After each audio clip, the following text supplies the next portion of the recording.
তো মাছটা রান্না করবো, তো চলো তোমাদের দেখাই। আর আমার গলায় দেখেছো প্রচন্ড গলা ব্যথা, আমি কথায় না আস্তে আস্তে বলছি, সাউন্ডটা বাড়িয়ে নিয়েছিলাম যখন ভিডিও পোস্ট করছি। তো চলো তাড়াতাড়ি করে রান্নাটা দেখি কেমন করে রান্নাটা বানাই। তো দেখো মাছটাকে ভালো করে ধুয়ে নিয়েছি, এবার এর মধ্যে নুন হলুদ মাখিয়ে নেবো।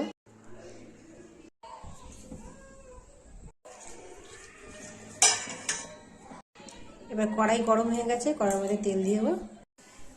তেলটা গরম হয়ে গেছে, এবার এক এক করে এবার মাছগুলো ছেড়ে দেবো।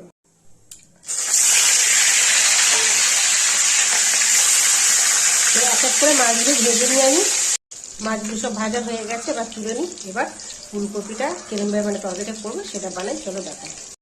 মাছ ভাজা হয়ে গেছে সব, এদিকে ফুলকপিটা হচ্ছে একটু গরম জলে ভাপিয়ে নিয়েছি, যার পোকা টোকা যদি না থাকে ওই কারণের জন্য।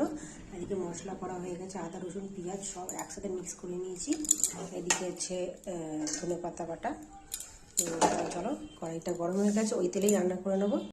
ওই মাছের তেলটার মধ্যে আমি একটু দারচিনি ফোড়ন দিচ্ছি, দারচিনির গন্ধটা আমার খুব ভালো লাগে। আর এটার মধ্যে মশলাটা দিয়ে দিচ্ছি, হলুদ আর লবণ দিয়েছি, ফুলকপিগুলো দিয়ে। তো রেডি ফুলকপি আলুর ঝোল। তো কেমন হয়েছে অবশ্যই বলো তোমরা সবাই।